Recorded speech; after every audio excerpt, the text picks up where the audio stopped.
A lot of energy around community ownership policy campaigns. We have coalitions forming, campaigns launching.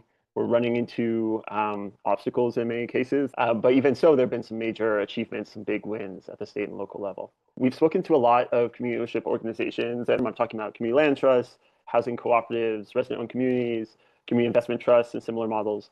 Community ownership advocates are either forming or joining much broader coalitions with interest groups even beyond the realm of real estate or housing.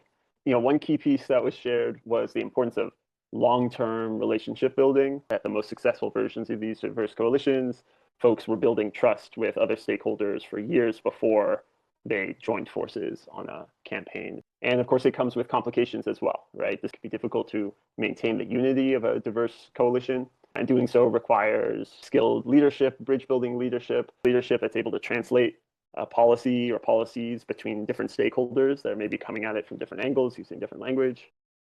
My name is Jessica Melendez. Measure ULA is otherwise known as the mansion tax. It's a one-time transfer tax on the sale of properties that are above $4 or $5 million. What we're really trying to achieve with this measure is the social housing, the alternative models program, which also includes preservation through CLT work. I really want to highlight the broad coalition that it took to get us here, right? It's over 250 members that really helped both write the measure, but also win the measure. A coalition of like tenant advocates, legal experts, community land trust experts, housing advocates, all put this together. I think this was a very democratic process. This was done through a citizens initiative. Before the measure was written, a lot of our colleagues were hosting like asambleas, salon type charlas to kind of get a sense from community as to what they wanted to see. Traditional affordable housing just wasn't enough during that time and still isn't. And so for us, it was really ensuring that we were writing into this measure like the social housing and community land trust preservation work. And we knew that we needed labor to be able to like pass this and win this. We know that labor in many regions plays a huge role in policy and politics. And for us, it was important to include them into our coalition to ensure that we were successful in the passage of this measure. I'm Ariel Hirsch. I'm the Director of Policy and New Projects at UHAB. I'm going to be talking a little bit about mostly our city level campaign to pass the Community Opportunity to Purchase Act in New York. And so I think the part of this chart that is helpful is to see these sort of like three really big overlapping coalitions. Not to go into any level of detail, but we've got a lot of overlapping like tenant groups and CLTs and nonprofit housing development organizations that are all located in the same neighborhood that may have some real sort of synergy.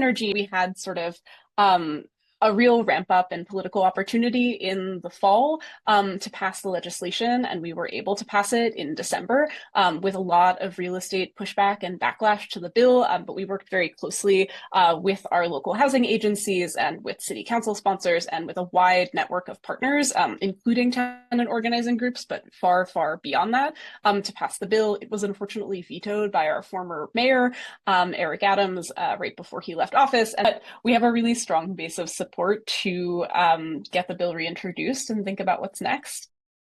My name is Victoria O'Banion, and I lead cooperative housing and development for the Northwest Cooperative Development Center. It was several years in the making, but in 2023, we were able to get opportunity to compete for manufactured housing across the finish line. That secret sauce that got us there was the fact that we had those relationships. So we were able to walk into the 2023 legislative session in partnership with MHCW, which is the Manufactured Housing Community Owners Association of Washington.